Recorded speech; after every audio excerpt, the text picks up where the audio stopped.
এখনও এসএমএস এর মাধ্যমেই নিয়ন্ত্রণ করা হচ্ছে ডিমের বাজার। এ চক্রকে থামানো না গেলে ডিমের দাম আরও বাড়বে বলে অভিযোগ খামারিদের। এ সিন্ডিকেটের বিরুদ্ধে ব্যবস্থা নেওয়ার কথা জানান ভোক্তা অধিকারের মহাপরিচালক AHM শফিকুজ্জামান। মঙ্গলবার ভোক্তা অধিদপ্তরের ডিমের বাজার নিয়ে মতবিনিময় সভায় তিনি এ কথা জানান।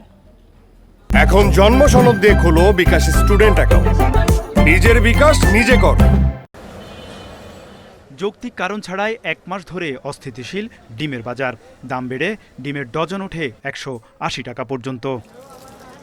ভোক্তা অধিকার সংরক্ষণ অধিদপ্তরের তৎপরতায় প্রতি ডজন ডিম বিক্রি হচ্ছে 140 থেকে 150 টাকায়।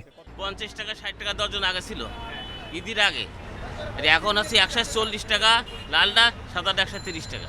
বর্তমান মোটামুটি কমের দিকে আর কি। আজকে হলো 145 টাকা ডজন লাল বিক্রি করতেছি। মঙ্গলবার ডিমের বাজার নিয়ে ব্যবসায়ী প্রতিনিধিদের সাথে মতবিনিময়ের আয়োজন করে ভোক্তা অধিকার। ব্যবসায়ীদের দাবি, বাজারে কর্পোরেট প্রতিষ্ঠানের শেয়ার কম, তাই তাদের সিন্ডিকেট করার সুযোগ নেই। তবে খামারিদের দাবি, এসএমএস এর মাধ্যমে ডিমের বাজার নিয়ন্ত্রণ করে কর্পোরেট প্রতিষ্ঠানগুলো।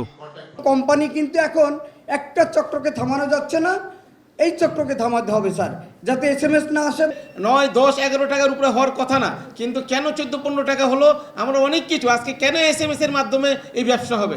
ক্যাবের পক্ষ থেকে যারা এই ডিমের দামের কারসাজিতে জড়িত তাদেরকে অতি শীঘ্রই আইনের আওতায় আনা হোক। ভোক্তা অধিদপ্তরের দাবি, যারা এসএমএস এর মাধ্যমে ডিমের বাজার নিয়ন্ত্রণ করছে তাদেরকে চিহ্নিত করা হয়েছে।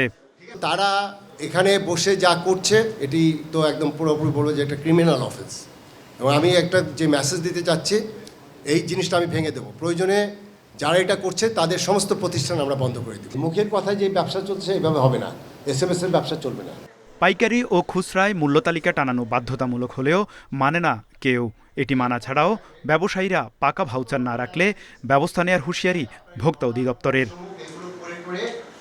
তৌহিদ রানা, ইন্ডিপেন্ডেন্ট নিউজ, ঢাকা।